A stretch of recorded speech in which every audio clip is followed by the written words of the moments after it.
దేవునామమునకు మహిమ కలుగునుగాక. వాక్యాన్ని వీక్షిస్తున్నటువంటి మీ అందరికీ ప్రభు అయిన యేసుక్రీస్తు నామంలో నా హృదయపూర్వక వందనాలు చెల్లిస్తున్నాను.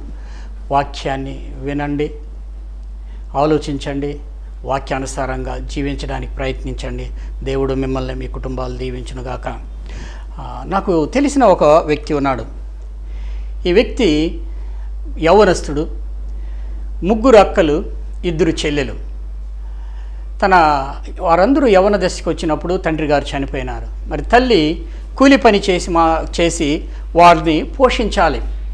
అలాంటి పరిస్థితుల్లో ఈ యవ్వనుడు టైలరింగ్ మిషన్ కుట్టి ఈ 5 మందికి, అంటే 3 అక్కలకి 2 చెల్లెళ్ళకి పెళ్లి చేసి వాళ్ళందరూ సెటిల్ అయిన తర్వాత చివరిగా తను పెళ్లి చేసుకున్నాడు. నిజంగానే ఈ వ్యక్తిలో కుటుంబం ఎడల ఉన్న ఎంత గొప్ప బాధ్యత ఒకసారి చూడండి. ఈరోజు దేవుడు కూడా మనతో ఈ సత్యాన్ని మాట్లాడబోతున్నాడు. ఏంటంటే, దేవుడు ఒక వ్యక్తిని రక్షించి ఆ వ్యక్తి ద్వారా ఆ కుటుంబాన్ని అంతా రక్షించాలనేదే దేవుని యొక్క ప్రణాళిక. ఇంగ్లీష్లో ఎలా చెప్పవచ్చు, whenever God calls one person or whenever God saves one person, He wants to save whole family. ఒక వ్యక్తిని రక్షించి ఆ వ్యక్తి ద్వారా కుటుంబాన్ని రక్షించాలన్నది దేవుని యొక్క ప్రణాళిక. ఈ విషయాల్ని బైబిల్ గ్రంథంలో నుండి కొందరు వ్యక్తుల ద్వారా మనం చూడొచ్చండి. మొదటిదిగా నోవాహు దగ్గరకు వస్తాం. నోవాహు నీతిపరుడును, తన తరములో నిందారహితుడును, దేవునితో నడిచిన వ్యక్తి అని చెప్పి మనం బైబిల్లో చదువుతాం. దేవుడు కూడా ఇతనితో ఈ మాట అంటున్నాడు. ఒకసారి చదువుదాం. ఆదికాండం 7:1. యెహోవా, ఈ తరము వారిలో నీవే నా ఎదుట నీతిమంతుడు అయి ఉండుట చూచితిని గనుక నీవును నీ ఇంటి వారును ఓడలో ప్రవేశించండి. అంటే ఈ భూలోకాన్ని మానవుని యొక్క పాపము వలన దేవుడు ఒకసారి సంపూర్తిగా నాశనం చేశాడండి. మొదటి నాశనం. అప్పుడు ఎవరు రక్షింపబడ్డారంటే నోవాహు మాత్రమే కాదు, నోవాహు కుటుంబం అంతా. నిజం చెప్పాలంటే ఇక్కడ బైబిల్లో నోవాహు మాత్రమే నిందారహితుడుగా దేవునికి కనబడ్డాడు. మరి నోవాహు ఒక వ్యక్తిని రక్షించి ఉండాలి. కానీ దేవుడు చెప్తాడు, మీ 3 కొడుకుల్ని, కోడల్ని, నీ భార్యను, మొత్తం 8 మందిని ఓడలో ఎక్కించమన్నాడు. అంటే దీని అర్థం ఏంటంటే, ఒక వ్యక్తిని దేవుడు రక్షించడం ద్వారా ఆ వ్యక్తిని మాత్రమే దేవుడు రక్షించట్లేదు, కానీ ఆ కుటుంబానంతా కూడా రక్షిస్తాడండి. మొదటి నాశనంలో సమస్తం నాశనమైన తర్వాత మీరు నోవాహు కుటుంబం మాత్రమే కాదు, ప్రతి జంతువులు జతలుగా పెట్టమన్నాడు. అవన్నీ బయటకు వచ్చిన తర్వాత మరి నోవాహుని ఇలాగ ఆశీర్వదించాడు. ఎలాగంటే ఆదికాండం 9:1 చదువుతాం. మరి దేవుడు నోవాహును అతని కుమారులను ఆశీర్వదించి, మీరు ఫలించి అభివృద్ధి పొంది భూమిని నింపుడే. ఆదాముల అవ్వల్ని సృష్టించినప్పుడు దేవుడు ఎట్లా ఆశీర్వదించినాడు, అలాగే వీరిని కూడా ఆశీర్వదించాడు. ఎంత ఒకసారి మనమందరూ ఆలోచించాలి. ముగింపులో నేను కొన్ని ఉదాహరణలు చెప్పబోతున్నాను. ఒక వ్యక్తిని రక్షించి కుటుంబాన్నంతా ఆ వ్యక్తి ద్వారా రక్షించాలన్నది దేవుని యొక్క ప్రణాళిక. కాబట్టి ప్రతి క్రైస్తవుడు, రక్షణ పొందిన ప్రతి క్రైస్తవుడు లేదా రక్షణ అనుభవం గల ప్రతి క్రైస్తవుడు తన కుటుంబము ఎడల ఆత్మీయ బాధ్యతలు కలిగి ఉండాలి. అదే దేవుడు పరిశుద్ధాత్మ దేవుడు మనతో మాట్లాడుతున్నారు. ఓకే, నోవాహుని గురించి చూసినాం. రెండవదిగా యోసేపు దగ్గరికి వస్తాం. ఇశ్రాయేలీయులు 12 మంది వీరు, అంటే యాకోబు కుమారులు.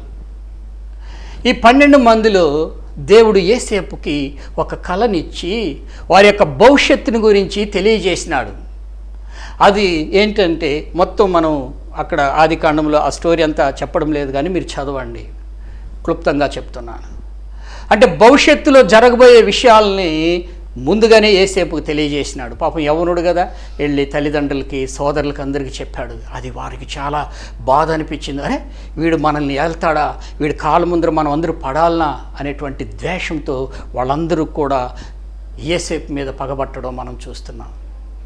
నిజంగానే దేవుడికి ఒక అద్భుతమైన ప్రణాళిక ఉంది ఈ ఇశ్రాయేలు ప్రజల ఎడల. సో మనం ఒకటి ఆలోచించాలి, ఎప్పుడైనా దేవుడు మనల్ని పిలిచినప్పుడు మన యొక్క భవిష్యత్తుని ఆయన దృష్టిలో ఉంచుకొని పిలుస్తాడు. మన భవిష్యత్తులో ఏమవుతామో ఆయనకి తెలుసు. అందుకే ముందుగానే యోసేపుని ఏర్పాటు చేసుకున్నాడు. సరే, మొత్తానికి వీరు అసూయ వచ్చి మన యోసేపు మీద అసూయపడి చివరికి వీరు యోసేపుని చంపాలనుకున్నారు. మరి చివరిగా తప్పింపబడి వారిలో ఒకరు అమ్మదాం ఐగుప్తీయులకని చెప్పి అమ్మేసినారు. ఐగుప్తుకు యోసేపు వచ్చిన తర్వాత ఎన్నో శ్రమలు పడ్డాడు, చేయని నేరానికి శిక్షను అనుభవించాడు. కానీ దేవుడు మాత్రం వదలలేదు. కానీ యోసేపుకు తెలుసు భవిష్యత్తులో God is going to something in my life. అందుకని ఎక్కడ కూడా ఆయన పాపానికి ఆయన తలొగ్గలేదు. దేవుడిచ్చిన ఆ కళని మనసులో పెట్టుకున్నాడు, భవిష్యత్తుని మనసులో పెట్టుకున్నాడు. భవిష్యత్తులో దేవుడు ఒక గొప్పగా ఇతను ఆశీర్వదిస్తాడని ఆ కళలో తెలియజేసినాడు. అంటే 11 మంది అన్నదమ్ములు, సూర్యచంద్రులు, తల్లిదండ్రులు అందరూ కూడా ఈయనే పోషించేటువంటి పరిస్థితి వస్తుందని ముందుగానే ఈయన ద్వారానే వారికి జీవితం అన్నట్టుగా ఈ కళ తెలియజేస్తుందండి. అన్నట్టుగానే దేవుడు తెలియజేసినట్టుగానే ఐగుప్తు దేశంలో ఒక గొప్పవాడైనాడు యోసేపు. ఐగుప్తులో ఫరో సింహాసనం మాత్రమే, మిగతా అన్ని అధికారాలన్నీ కూడా యోసేపుకి. ఒక రాజు యోసేపు ఈ ఐగుప్తు దేశానికి అంత గొప్ప స్థానంలో ఉన్నప్పుడు మనకు తెలుసండి, కరువు వచ్చింది, 7 సంవత్సరాల కరువులు. అప్పుడు అన్నదమ్ములు సాష్టాంగ పడతారు. మొదటిసారి వచ్చినప్పుడు తాను తెలియజేయడు, మళ్ళా రెండోసారి వచ్చినప్పుడు సాష్టాంగ పడతారు. ఇవన్నీ నెరవేరుతుంది.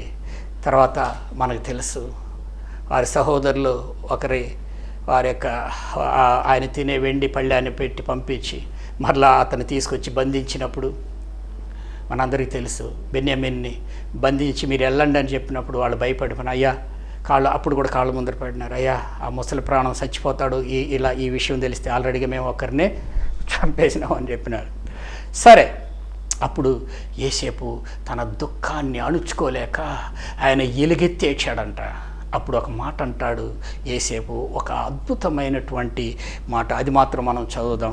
ఆదికాండము, దయచేసి మనము ఈ వాక్యాన్ని మాత్రం తప్పనిసరిగా మనం చదువుదాం. ఆదికాండం 45వ అధ్యాయం 5 నుంచి 7 వచనాలు నేను చదువుతున్నాను, గమనిస్తాం.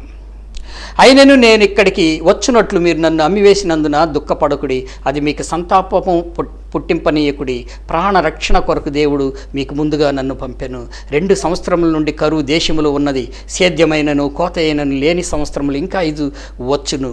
మిమ్మల్ని ఆశ్చర్యముగా రక్షించి దేశములో మిమ్మల్ని శేషముగా నిలుపుటకు, ప్రాణముతో కాపాడుటకు దేవుడు ముందుగా నన్ను పంపించాను. చూసారా, మీరేమో నేను గొప్పవాడైపోతాను, మీరు తక్కువ అయిపోతారని మీరు భావించినారు. కానీ దేవుడు ఆ ఉద్దేశంతో నన్ను ఇక్కడ తీసుకురాలేదు. నా ద్వారా ఈ భయంకరమైన కరువులో పోషించడానికి కోసమే దేవుడు నన్ను ఇక్కడ తీసుకొచ్చినాడు. కరువు కాలంలో ఎంతోమంది చచ్చిపోయినాను. దేవుడు అబ్రహాం చేసిన వాగ్దానం ప్రకారం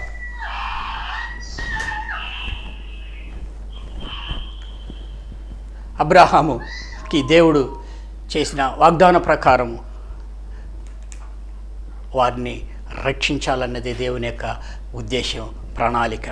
అలాగనే దేవుడు వారిని రక్షించినాడు. అదే యోసేపు వారికి తెలియజేస్తున్నాడు. తర్వాత కూడా తన తండ్రి యాకోబు చనిపోయిన తర్వాత మళ్ళా వాళ్ళ సోదరులందరూ భయపడి వర్తమానం పంపిస్తారు. తర్వాత మీరు సమయం ఉన్నప్పుడు ఇంట్లో చదువుకోండి. ఆదికాండం 50 15 నుంచి 21. ఒకవేళ వీలైతే మనం ఒక 2 వాక్యాలు మాత్రం చదువుదాం, 18 నుంచి 20 వరకు. అప్పుడు యోసేపు వారితో చెప్పిన మాట, మరియు అతని సహోదరులు పోయి అతని ఎదుట సాగిలపడి, ఇదిగో మేము నీకు దాసులమని చెప్పగా, యోసేపు భయపడకుడి, నేను దేవుని స్థానమందున్నానా? మీరు నాకు కీడు చేయనుద్దేశించితిరి గాని నేటి దినమున జరుగుచున్నట్లు, అనగా బహు ప్రజలను బ్రతికించినట్లుగా అది మేలుకే దేవుడు ఉద్దేశించను. కాబట్టి భయపడకుడి, నేను మిమ్మల్ని మీ పిల్లలను పోషించదని చెప్పి వారిని ఆదరించి వారితో ప్రీతిగా మాట్లాడాను. ఏంటండి, ఎంత గొప్ప బాధ్యతను తీసుకుని తన కుటుంబస్తులందరినీ, సోదరుల యొక్క వారి యొక్క భార్య బిడ్డలు అందరినీ పోషించాడు. కుక్కకి ఇసిరినట్టుగా ఇసిరలేదు, ప్రేమగా, ఆదరణగా, నిజమైన ఆ యొక్క ప్రేమను, సహోదర ప్రేమను వారికి చూపించినాడు దేవుడు. అందుకే యోసేపును రక్షించాడు. ఈరోజు దేవుని వాక్యం వింటున్నాం. మనం ఒక కుటుంబంలో ఒకరు రక్షింపబడితే మన కుటుంబాన్ని అంతా రక్షించుకునే బాధ్యతను మనం తీసుకోవాలి. ఎలాగనేది నేను చివరిగా కొన్ని ఉదాహరణలతో తెలియజేస్తాను. ఒక యోసేపు ద్వారా ఆ ఇశ్రాయేలు ప్రజలందరినీ పోషించినాడు. సుమారు 430 సంవత్సరాలు ఐగుప్తు దేశంలో వాళ్ళు ఉన్నారు. సో ఇలాంటి ఆత్మీయ బాధ్యతల్ని ప్రతి క్రైస్తవుడు, ప్రతి క్రైస్తవురాలు, ప్రతి కుటుంబంలో రక్షింపబడిన వారు మనం తీసుకోవాలి. ఈరోజు చాలా సంఘాలు బలహీనంగా ఉండడానికి కారణం ఏంటంటే కుటుంబంగా సంఘానికి రావడం లేదు. భార్య సంఘానికి వస్తే భర్త రాడు, భర్త సంఘానికి వస్తే భార్య రాదు, తల్లిదండ్రుల సంఘానికి వస్తే పిల్లలు రారు, పిల్లల సంఘానికి వస్తే తల్లిదండ్రులు రారు. ఆ సంఘాలు నిజంగానే క్షేమాభివృద్ధి పొందడం చాలా కష్టం అండి. ఓకే, తర్వాత మరొక వ్యక్తిని చూస్తాం. యెహోషువ. మనందరికీ తెలుసు, యెహోషువ కూడా ఆ రోజుల్లో ఇశ్రాయేలు ప్రజలు ఐగుప్తు దేశం నుండి కానానుకు వచ్చిన తర్వాత బాగా సెటిల్ అయినారండి, వెల్ సెటిల్డ్. అందరూ కూడా ఆ యుద్ధంలో యెహోషువ జయించి శత్రువుల్ని వారందరికీ నేల పంచిపెట్టినారు. అందరూ క్షేమంగా ఉండేటువంటి రోజుల్లో ప్రజలందరూ దేవుణ్ణి మరిచి విగ్రహాల వైపు తిరిగిపోయినారు. అప్పుడు యెహోషువ ఇశ్రాయేలు పెద్దలందరినీ షెకెములో పోగు చేసి వారందరితో, యెహోషువ 24 చదువుతాం, వారందరితో ఆ దేవుని గురించిన కార్యాలు వివరించుకుంటూ చివరిగా 15వ వచనాన్ని మాత్రం ఒకసారి మనం చదువుదాం. ఇందులో ఒక మాట అంటున్నాడు, యెహోవాను సేవించుడా మీ దృష్టికి కీడని తోచిన ఎడల మీరు ఎవరిని సేవించదరో నది అద్దరిని మీ పితరులు సేవించిన దేవతలను సేవించదరో, అమోరీయుల దేశమున మీరు సేవించుచున్నారు వారి దేవతలు సేవించదరో నేడు మీరు కోరుకునుడి. మీరు ఎవరిని సేవింపగోరినను నేనును నా ఇంటి వారును యెహోవానే సేవించదము. నేనును నా ఇంటి వారును యెహోవానే సేవించదము. ప్రజలందరూ కూడా దేవుని విడిచి వెళ్ళిపోయినను నేనొక్కడే నీతిమంతుడు, నేను మాత్రమే దేవుని కోసం నిలబడుతున్నానని చెప్పి యెహోషువ చెప్పలేదు. కానీ తన కుటుంబానంతా కూడా దేవునిలో నడిపించుకుంటూ వస్తున్నాడు. ఎంత ఆత్మీయ బాధ్యతలు తీసుకున్నాడు యెహోషువ ఒకసారి మనం గమనిస్తాం. వారి కుటుంబాన్ని ఎప్పుడు కూడా ఆయన గాలికి వదలలేదు. చూసినారు ఎంత భయభక్తులతో కుటుంబాన్ని పోషించుకుంటూ వస్తున్నాడు. ఈరోజు చాలామంది నేను రక్షింపబడినా, నేను బాగున్నా, నేను చర్చికి వెళ్తా, దశం బాగలిస్తే అన్నీ వస్తా, కానీ కుటుంబాన్ని రక్షించుకోవాలి. కుటుంబం ఏడల ఆత్మీయ బాధ్యత కలిగి ఉండాలి. అలాంటి గొప్ప ఆత్మీయ బాధ్యతను కలిగి ఉన్నాడు యెహోషువ. అప్పుడు ఆ ఇశ్రాయేలు ప్రజలందరూ వారందరూ కూడా యెహోషువకు చెప్పినారు, అయ్యా మా పాపాలను క్షమించు, మేమందరూ కూడా దేవుని వైపు తిరుగుతామని అందరూ ఆ రోజు కమిట్మెంట్ చేసినారు. మేమందరూ యెహోవాని వెంబడిస్తామని. ఒక్క యెహోషువ కుటుంబం వలన అనేక కుటుంబాలు మళ్ళా దేవుని వైపు తిరిగింది. కాబట్టి ఈరోజు దేవుడు మనతో మాట్లాడుతున్నాడు. మన కుటుంబాన్ని రక్షించుకోవడం చాలా చాలా చాలా ప్రాముఖ్యం. ఆత్మీయ బాధ్యత కలిగి ఉండాలి. తర్వాత కొత్త నిబంధనలో ఒక 2 వ్యక్తులు చూస్తాం. పాత నిబంధనలో ఆత్మీయ బాధ్యతలు కలిగిన ఒక 3 చూసినాం. కొత్త నిబంధనలో ఒక 2 చూడబోతున్నాం. మొదటిగా స్వస్థత నొందిన సేన అను దయ్యములు పట్టినవాడు. గెన్నెసరెతు ప్రాంతానికి యేసు ప్రభు వచ్చినప్పుడు వీరి అన్యులండి. ఇంతకుముందు మనం పాత నిబంధనలో చూసిన వాళ్ళు దైవభక్తి కలిగిన ఇశ్రాయేలు ప్రజలు. ఎవరు? క్షమించాలి, నోవాహు కాదు, యోసేపు కానీ తర్వాత యెహోషువ కానీ వీరందరూ.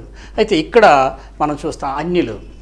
ఈ సేన అనే దయ్యం పట్టినటువంటి వ్యక్తి యేసు ప్రభు దగ్గరకు వచ్చినప్పుడు దయ్యాలు వెళ్ళిపోయినాయండి. అతడు సాధారణమైన మనిషి అయినాడు. అయిన తర్వాత యేసు ప్రభు దగ్గరకు వచ్చి ఒక మాట అడిగినాడు. ఒకసారి మనం చదువుదాం. మార్కు సువార్త 5వ అధ్యాయము 19-20 వచనాలు మాత్రం మనం చదువుదాం. ఆయన వానికి 18 నుంచి చదువుతున్నాం. ఆయన ధోని ఎక్కినప్పుడు దయ్యములు పట్టినవాడు ఆయన యొద్ద తన్నుండనిమ్మని ఆయనను బతిమాలుకొనెను. కానీ ఆయన వానికి సెలవీయక నీవు నీ ఇంటి వారి యొద్దకు వెళ్ళి ప్రభు నీ యందు కనికరపడి నీకు చేసిన కార్యములన్నిటినీ వారికి చెప్పమనెను. వాడు వెళ్ళి యేసు తనకు చేసినవన్నీ దెకాపొలిలో ప్రకటింపనారంభింపగా అందరూ ఆశ్చర్యపడిరి. తను రక్షింపబడిన తర్వాత యేసు ప్రభుని వెంబడించాలని చెప్పినాడు. కానీ యేసు ప్రభు మాత్రం అన్నాడు, అయ్యా నువ్వు వెళ్ళి నీ ఇంటి వారికి తెలియజేయండి. ఎందుకని ఇంటికి వెళ్ళమన్నాడు యేసు ప్రభు? ఇది అద్భుతం. ఏంటంటే ఇంతకుముందే మనం చెప్పినాం, ఒక వ్యక్తిని దేవుడు ఎందుకు రక్షిస్తాడంటే ఆ వ్యక్తి ద్వారా కుటుంబాన్ని అంతా రక్షించాలన్నది దేవుని యొక్క ప్రణాళిక అని చెప్పినాం. అందుకే యేసు ప్రభు చెప్పిన, నువ్వు వెళ్ళి మీ ఇంటి వారికి తెలియజేయి, నాతో రావాల్సింది లేదని. అంటే అక్కడ ఉన్న వారందరూ కూడా భయపడి ఉంటారు ఇతన్ని చేర్చుకోవడానికి. ఎందుకంటే సేన ఎన్ని దయ్యాలు పట్టుకుని ఆయన చూస్తేనే భయం, సంఖ్యలు కూడా తెంపేస్తాడు. ఎందుకంటే చాలా దయ్యాలు అవి. జనాలకు భయం, సమాధుల్లో ఉంటాడు, తను చూస్తేనే జనాలు పారిపోతారు, అంత భయంకరుడు. కానీ ఇతడు సాధారణమైన మనిషిగా వచ్చితే కూడా నమ్మడం చాలా కష్టం. ఎందుకంటే మరలా ఈ దెయ్యం మామూలు మనిషి మామూలుగా వేషం వేసుకొని వచ్చి మనల్ని చంపేస్తారని చేర్చుకోరు, భయం. కానీ ఇంటికి వెళ్ళమన్నాడు యేసు ప్రభువుకి తెలుసు జనాలు చేర్చుకోరు ఇతన్ని, కానీ ఇంటి వారు చేర్చుకుంటారు. వాళ్ళు ఎంతమంది ఉన్నారు అని బైబిల్లో మనకు రాయబడలేదు, కానీ ఖచ్చితంగా ఇల్లు ఉంది. అంటే తల్లిదండ్రులు ఉంటారు, తర్వాత తోబుట్లు, ఎంత పెద్ద ఫ్యామిలీలో మనకైతే తెలియదు. కానీ యేసు ప్రభు చెప్పిన, మీ ఇంటి వారికి వెళ్ళి తెలియజేయండి అని చెప్పి. ఎందుకు ఇంటి వారికి తెలియజేయాలంటే ఆ ఇంటి వారు ఆనందపడతారు, సంతోషపడతారు. ఎందుకంటే ఒకప్పుడు ఎంతోమంది ఆ ఊర్లో ఉండేవాళ్ళు చెప్పించి ఉండొచ్చు, ఎలాంటి దుర్మార్గులు వీళ్ళు తల్లిదండ్రులు ఎలాంటి నీచమైన కొడుకుని ఇచ్చినాడని చెప్పి. నిజంగానే ఎంతోమంది చెప్పించి ఉంటారు, ఎంత బాధ వేదన అనుభవించి ఉంటారో ఈ కుటుంబస్తులు. ఎప్పుడైతే ఇతడు సాధారణమైన మనిషిగా వెళ్ళినాడో చాలా సంతోషం, ఆ కుటుంబానికి రక్షణ, ఆ కుటుంబానికి ఆనందం వచ్చింది. ఈ ఆనందాన్ని ఎవరిచ్చినారో ఆయన గురించి వెళ్ళి చెప్పమని చెప్పాడు. ఇది ఇచ్చింది యేసు ప్రభు అని. వాడు తను ఇంట్లో మాత్రం చెప్పలేదు, ఆ ప్రాంతం అంతా ప్రకటించేసినాడు యేసు ప్రభువును గురించి. ఆయన అద్భుతకరుడు, ఆయన ఆశ్చర్యకరుడు, ఆయన అద్భుత కార్యం చేసినాడు. అతనికి చేసిన అద్భుతాన్ని అనేకులకి తెలియజెప్పాడు. కాబట్టి ఇతను కూడా ఆత్మీయ బాధ్యత దేవుడి అప్పగించింది యేసు ప్రభు. ఏంటంటే వెళ్ళి నీ కుటుంబస్తులకు చెప్పంటే కుటుంబాన్ని రక్షించాలన్నది దేవుని యొక్క ప్రణాళిక. చివరిగా ఒక వ్యక్తి చెప్పి మనం ముగిస్తున్నాం, ముగింపులోకి వస్తాం. చివరి వ్యక్తిని గురించి మనం చదువుదాం. చెరసాల నాయకుడు, అపోస్తుల కార్యం 16:25-34 వరకు మనకు సమయం లేదు చదవగానే. ఇక్కడ జరిగిన నేపథ్యాన్ని మీకు నేను తెలియజేస్తున్నాను. ఏంటంటే అపోస్తుల కార్యంలో పౌలు శీలని జైల్లో వేసినారు చేయని నేరానికి. ఆ రాత్రి వాళ్ళు కీర్తనలు పాడుచు దేవుని స్తుతించినప్పుడు చెరసాల బద్దలైపోయింది. చెరసాల నాయకుడు భయపడిపోయినాడు. ఎందుకంటే సరిగా కావిలిగా అయిపోతే వాళ్ళు ఉరి శిక్ష వేసేస్తారు, అది ఎట్లా చిత్రహింసలు పెడతారో తెలియదు. వెంటనే భయపడిపోయినాడు, కత్తి తీసుకున్నాడు. జైలు అధికారి పుచ్చుకోవడానికి రెడీగా ఉన్నాడు. వెంటనే పౌలు చెప్పినాడు, అయ్యా ఏ హాని చేసుకోవద్దు, మేమందరూ ఇక్కడే ఉన్నాం, భయపడవద్దు, మేము ఎవరు వెళ్ళాం, నువ్వు ఏ హాని చేసుకోవద్దు అట్లని చెప్పి అతనితో మాట్లాడినప్పుడు ఆశ్చర్యం అయిపోయింది. ఏంట్రా, భూకంపం వచ్చింది, తలుపులు తెరవబడ్డాది. ఒక అద్భుతాన్ని చూసినాడు ఆ అధికారి. వెంటనే అపోస్తులైన పౌలు అతనితో మాట్లాడినప్పుడు తన ఇంటికి తీసుకెళ్ళినాడు ఆ రాత్రి వాళ్ళని. ఏం జరిగిందో అక్కడ ఆ వాక్యాలు మాత్రం చదువుదాం.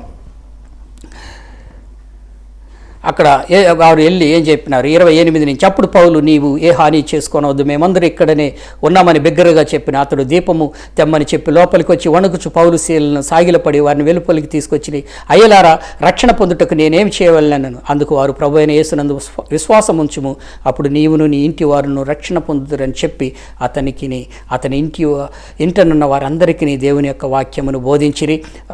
రాత్రి ఆ గడియలోనే అతడు వారిని తీసుకొని వచ్చి వారి గాయములను కడిగి వెంటనే అతడును అతని ఇంటి వారందరూ బాప్తిసం పొందిరి. మరియు అతడు వారిని ఇంటికి తోడుకొని వచ్చి భోజనం పెట్టి దేవుని యందు విశ్వాసం ఉంచిన వాడై తన ఇంటి వారందరితో కూడా ఆనందించను. ఒక్కడేనా? చూడండి, దేవుడు ఒక వ్యక్తిని రక్షించి ఆ కుటుంబం అంతా బాప్తిసం పొందుకొని గొప్ప ఆనందాన్ని పొందుకున్నాడు. దేవుని మాటలు వింటున్న దేవుని బిడ్డలారా, దేవుడు మనందరితో మాట్లాడుతున్నాడు. ఏంటంటే మనమందరూ కూడా ఆత్మీయ బాధ్యతలు తీసుకోవాలి. నోవాహు ఒక్కని ద్వారా తన కుటుంబాన్ని దేవుడు రక్షించినాడు. తర్వాత యోసేపు ఒక్కని ద్వారా ఇశ్రాయేలు ప్రజలందరినీ రక్షించినాడు. యెహోషువ ద్వారా తన కుటుంబాన్ని అంతా కూడా దేవుడు రక్షించినాడు. తన ద్వారా అనేక మంది ఇశ్రాయేలు దేవుని దగ్గరకు వచ్చినారు. అలాగే ఈ సేనాని దయ్యం పట్టిన వాడి ద్వారా తన కుటుంబాన్ని, అక్కడ ఉన్న ప్రాంతాల్లో ఉన్న వారందరికీ సువార్త ప్రకటించబడింది. చివరిగా చెరసాల ఆ జైలు అధికారి కూడా తను మాత్రమే కాకుండా తన కుటుంబం అంతా రక్షణలోకి వచ్చినారు. సో ముగింపులో కొన్ని మాటలు మీకు తెలియజేస్తున్నాను. నాకు తెలిసిన ఒక మంచి స్నేహితుడు, ఒకసారి నేను హైదరాబాద్కి వెళ్ళాను. అతనితో మాట్లాడుతుంటే నాకు ఎంతో ఆనందం అనిపిస్తుంది. ఎందుకంటే అతడు అగ్రకులంలో నుంచి యేసు ప్రభువుని నమ్ముకున్నాడు. యేసు ప్రభు అందరికీ దేవుడని తెలియజేయాలి బ్రదర్. అవునన్నా, వాళ్ళు ఎదిగిన విధానం నాకు తెలుసు. కానీ అక్కడికి వెళ్ళినప్పుడు పాస్టర్ గారిని డాడీ అంటున్నాడు, మంచి ఆత్మీయత వెళ్ళి చూపించినాడు నేను ఎంత ఆత్మీయుడు అని చెప్పి. నాకు చాలా ఆశ్చర్యం వేసింది, చాలా సంతోషం వేసింది. వెంటనే దేవుడు నాకు ఒక విషయాన్ని తెలియజేసినాడు. నేను వెంటనే తనతో నేను చెప్పిన, తమ్ముడు, నీ విశ్వాసానికి రుజువు ఏంటి అంటే, నువ్వు దేవుని మీద ఉన్న భక్తికి రుజువు ఏంటంటే, నీ గ్రామానికి రా, నీ తల్లిదండ్రులకి చెప్పు, మీ గ్రామంలో ఉన్న అనేకులకి సువార్త చెప్పు, అక్కడే ఒక చర్చి కట్టు, అదే నీ విశ్వాసానికి రుజువు అన్నా. నేను అన్నా దయచేసి చెప్పొద్దన్నా, అది అసాధ్యం అన్నాడు. కౌన్సిలింగ్ చాలామంది మన సంఘాల్లో తెలుసు, చాలామంది స్త్రీలే సంఘానికి వస్తారు. ఆ విషయం మనందరికీ తెలుసు. ప్రతి సంఘంలో స్త్రీలు ఎక్కువగా ఉంటారు. చాలామంది స్త్రీలు వారి భర్తలు రారు. వాళ్ళని అడిగితే ఏం చెప్తారు తెలుసా? అమ్మ, నేను ఒకటే చెప్తా, ప్రార్థించండి, తీసుకురండి. వాళ్ళు చెప్తారు, ఆయన మారడండి, నాకు చాలాసార్లు కోపం వస్తుంది. మారడని చెప్పడానికి నువ్వెవరు? దేవుడు సృష్టించిన మనిషిని మార్చేది ఆయన. ఒకవేళ వాళ్ళు వెళ్ళిన కష్టాలను బట్టి కూడా వాళ్ళు చెప్పొచ్చు, కానీ దేవునికి సమస్తమును సాధ్యం. కాబట్టి ఈ వ్యక్తి కూడా అదే అన్నాడు. చాలా బాధేసింది. ఇది మనకు లూకాసు వార్తలో మనకు అద్భుతంగా దేవుడు మనకు తెలియజేస్తాడు. ఏంటో తెలుసా? లూకాసు వార్తలో ధనవంతుడు లాజరును మనం చూస్తాం. ధనవంతుడు పాతాళానికి వెళ్ళి అడుగుతున్నాడు అబ్రహాముని, అయ్యా, నాకు 5 సహోదరులు ఉన్నారు, వాళ్ళకి వెళ్ళి చెప్పడానికి అవకాశమే అని. అవకాశం లేదు అని చెప్పినాడు ఒకే మాట. అక్కడ ఉన్నారు ఏలియా, మోషే, ప్రవక్తలందరూ ఉన్నారు. అక్కడ సేవకులు ఉన్నారు. అక్కడ తెలియజేస్తే ఇక్కడికి రావచ్చు అంటే అతనికి అవకాశం లేదు. కానీ ఇతనికి నేను చెప్పిన, నీకు అవకాశం ఉంది బ్రదర్. నీ తల్లిదండ్రులకు చెప్పండి దేవుని మహిమను, ఆయన యొక్క మహత్యాన్ని మీ తల్లిదండ్రులకు తెలియజేయి. మన కులం మనకు ముఖ్యం కాదు, దేవుడు ముఖ్యం, రక్షణ ముఖ్యం. తెలియజేయండి. సాతాను అనేకుల్ని కులకట్ల చేత కట్టేస్తున్నాడు, విడుదల పొందలేకున్నారు. వెళ్ళి చెప్పు, ఎందుకంటే నీకు అవకాశం ఉంది మీ కుటుంబస్తులను రక్షించుకోవడానికి. ప్రియమైన దేవుని మాట వింటున్న దేవుని బిడ్డలారా, భార్య రక్షణ పొందితే భర్తని రక్షణలోకి తీసుకురా. తల్లిదండ్రులు మీరు భర్త రక్షణ పొందితే భార్యని రక్షణలోకి తీసుకురా. తల్లిదండ్రులు రక్షణ పొందితే పిల్లల రక్షణలోకి తీసుకురండి. ఇది దేవుడు మనకు తెలియజేసేది. ఒక విషయాన్ని చెప్తున్నా, ఈరోజు ద గ్రేటెస్ట్ ఛానల్ ఏంటో తెలుసా? అమెరికా దేశంలో ఐకాస్ అనేటువంటి ఒక సంస్థ వారు, ఐకాస్ అంటే గ్రీకులో, ఐకాస్ అంటే తెలుగులో అర్థం ఏంటంటే కుటుంబం అని అర్థం. యూదుల్లో కుటుంబం అంటే అర్థం ఏంటంటే భార్య, భర్త, బిడ్డలు మాత్రమే కాదు, బంధువులు ఐకాసే, తర్వాత ఉన్న పనిచేసే పని మనుషులు ఐకాసే, అక్కడ ఉన్నటువంటి సేవకులు కూడా ఐకాసే. వీరందరినీ కలిపితేనే ఐకాస్ అంటారు, కుటుంబం అంటారు. కుటుంబం అంటే భార్య, భర్త, పిల్లలు, స్నేహితులు, బంధువులు, వీరందరూ కూడా ఐకాస్. వీరు రీసెర్చ్లో చేసినారు. ఏం రీసెర్చ్ అంటే, ఎక్కువ శాతం ఎందులో రక్షణ పొందుతున్నారు? వాక్యం వినడం ద్వారా, అంటే ఈ టీవీ ప్రసారాల్లో మరి ఎన్నో ఛానల్స్ ఉన్నాయి, మరి ఫేస్బుక్ ఉంది, వాట్సాప్ ఉంది, చాలా మీటింగ్స్, పెద్ద పెద్ద మహాసభలు జరుగుతుంది. వీటన్నిటిలో ఒక 10 వాళ్ళు ఒక 8 వాళ్ళు క్యాలిక్యులేట్ చేసి ఈ 8 ఎందులో ఎక్కువ మంది రక్షణలోకి వస్తున్నారని చూసినారు. చివరిగా ఐకాస్కి కూడా క్యాలిక్యులేట్ చేసుకొచ్చినారు. అన్నిటికంటే ఎక్కువ మంది ప్రజలు రక్షణ పొందుతుంది ఏంటంటే ఐకాస్లోనే. ఈ ఐకాస్ చాలా సులభమైంది. ఏంటంటే ఇంట్లో పోయి డబ్బు ఖర్చు పెట్టబడలేదు, అక్కడ పోయి బైబిల్ కాలేజ్ చదవబడలేదు, అక్కడ పోయి పెద్ద పెద్ద డాక్టర్ని చెప్పి ఇంట్లో పోయి సువార్త చెప్పాల్సిన అవసరం లేదు. సింపుల్, యేసు ప్రభు నమ్మండి, ఆయన ద్వారా మనకు పాప విమోచన, ఆయన ద్వారా మనకు పరలోకం, ఆయన ద్వారా మనకు రక్షణ అని చెప్పవచ్చు. దీన్ని చాలామంది మిస్ అవుతున్నారు. ఈరోజు నాకు ఈ మీడియాలో కొన్ని వాట్సాప్లో చూసినప్పుడు చాలా బాధాకరం ఏంటంటే, సువార్త ప్రకటించే వాళ్ళు బహు ఘోరంగా హింసిస్తున్నారు. కానీ శ్రేష్టమైన దాన్ని స్టిల్ వీఆర్ మిస్సింగ్. ఆ రోజు నుంచి ఈ రోజు వరకు శ్రేష్టమైనది సువార్తకి ఏంటంటే ఒకరికొకరు వర్బల్ కన్వర్జేషన్, మాటల ద్వారా ప్రభువుని మనం ప్రకటించవచ్చు. దీనికైనా ఒక పెద్ద మైక్ తీసుకుని మీటింగ్లు పెట్టి అట్లే చెప్పొచ్చు, అది వేరే. ఇట్లే చెప్పాలని లేదు. మామూలుగా కూడా స్నేహితులకి, స్కూల్కి వెళ్ళినప్పుడు స్నేహితులకి, ఆఫీసులో ఉన్నప్పుడు, నీవు హాస్పిటల్లో ఉన్నప్పుడు, నీకు ఏ ప్రొఫెషన్లో దేవుడు ఎవరెవరిని పెట్టినాడో అక్కడంతా కూడా ప్రభువుని గురించి మనం మాట్లాడాలి. అదే మనం సువార్త ప్రకటించే ఒక శ్రేష్టమైన మార్గం. దాన్ని మనం వదిలేస్తున్నాం, వేరే వాటి దగ్గరికి వెళ్తున్నాం. కాబట్టి ప్రియమైన దేవుని బిడ్డలారా, సువార్తను ఒక ఉదాహరణ చెప్తూ ముగిస్తున్నాను. ఏంటి అంటే, మాకు తెలిసిన ఒక అవ్వ ట్రైబల్ నుంచి వచ్చింది. 67 సంవత్సరాలు ఉంటుంది అవ్వకి. ఆమె ఒకసారి సాక్ష్యం చెప్పింది. కూలి పని చేసుకునేది, సంఘానికి వచ్చేది. ఒక ప్రాంతానికి ఆమె పని చేయడానికి వెళ్ళింది. అక్కడ ఒక నాయుడు గారి ఇంట్లోకి వెళ్ళి పని చేసేటప్పుడు ఆ రాత్రి ఆ కుటుంబస్తులు ఎవరు నిద్రపోలేదు. రాత్రి అంతా కూడా కుక్కలు మొరుగుతున్నాయి. ఆమె అడిగింది, ఏమండి మీరు అంటే వాళ్ళు చెప్పినారు, అబ్బా ఆ పేరు లక్ష్మయ్య అవ్వా, ఇంతవరకు మేము ఒక్కరోజు కూడా సుఖంగా నిద్రపోయింది లేదు. అంటే ఆ ఇల్లు ఆ ఊరికి కొంచెం దూరంగా ఉంది, పొలాల్లో ఉంది. ఎప్పుడు దెయ్యాలు గోల. అట్లంటే ఆమె చెప్పింది, అయ్యా ఒక గ్లాసులో నీళ్ళు తెచ్చిపెట్టేసి మీరు పడుకోండి అంది. ఆమె గ్లాస్ తీసుకొచ్చి ఆ రాత్రి అంతా ప్రార్థన చెప్పింది, నేను యేసు ప్రభు ప్రార్థన చేస్తాను, మీరు వెళ్ళి పడుకోండి అనింది. ఆమె ప్రార్థన చేసింది. ఉదయం లేసి వచ్చి అడిగినారు, ఏం చేసినావమ్మా, ఏం మంత్రం చేసినావు? రాత్రి అంతా మా జీవితంలో ఫస్ట్ టైం పీస్ఫుల్గా నిద్రపోయినావు, క్షేమంగా లేచినావు, రాత్రి అంతా కుక్కలు మొరగలేదు, ఏం మంత్రం తెలుసా నీకు అన్నారు. నేను ఇక ఏమి తెలియదండి, నేను యేసు ప్రభువుకి ప్రార్థన చేసినాను, దేవుడు మీకు క్షేమాన్ని ఇచ్చినాను. ఇదే అండి సువార్త ప్రకటించేది. ఆమెకి చదువు రాదు, ఆమెకి ఏది తెలియదు, అంత గొప్ప బైబిల్ చదివే జ్ఞానం కూడా లేదు. ఒకటి మాత్రం ఉంది, దేవుని ఎడల ప్రేమ, దేవుని యేసు ప్రభు ఎడల ప్రేమ, నమ్మకం, విశ్వాసం. దాన్ని అనేకులకి తెలియజేయాలి. ఆయన అద్భుతకరుడని అదే తెలియజేసింది.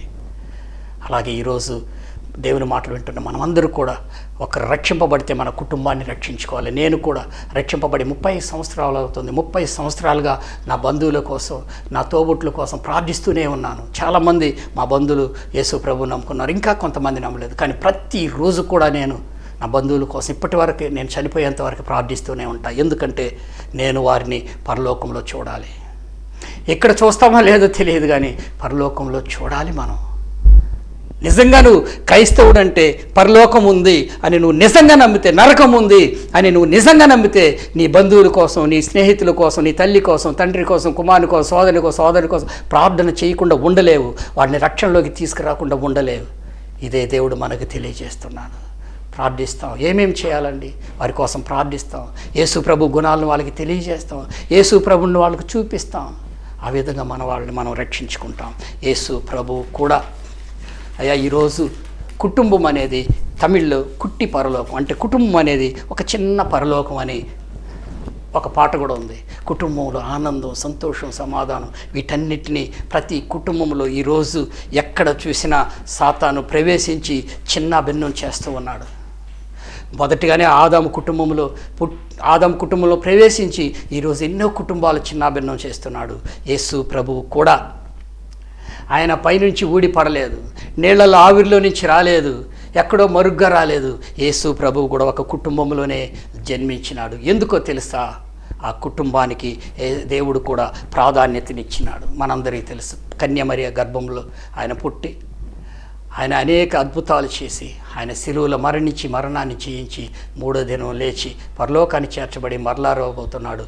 అంత గొప్ప దేవుడే తన కుటుంబానికి ప్రాధాన్యతనిచ్చినాడు. 3.5 సంవత్సరాలు ఈ ప్రపంచ చరిత్రని కదిలించినటువంటి, ఈ ప్రపంచ చరిత్రను సృష్టించినటువంటి యేసు ప్రభు 30 సంవత్సరాలు తన కుటుంబంలో ఉన్నాడు. తన కుటుంబానికి ప్రాధాన్యతనిచ్చినాడు. ఈరోజు చాలామంది నేను నమ్ముకుంటే చాలు, నేను ఐఎమ్ ఓకే అండి, ఐఎమ్ కంప్లీట్లీ ఓకే. సారీ, నీ కుటుంబాన్ని నువ్వు రక్షించకపోతే, నువ్వు పరలోకంలో నీ కుటుంబస్తులను చూడకపోతే అంతకంటే బాధకరం మరొకటి లేదని మీకు తెలియజేస్తున్నాను. యేసు ప్రభు నమ్మలేదా? యేసు ప్రభు నమ్మండి. యేసు ప్రభు కోసం జీవించండి. మీ కుటుంబాలను రక్షించుకోండి. దేవుడు అట్టి కృప మీ అందరికీ అనుగ్రహించునుగాక. Praise the Lord. God bless you.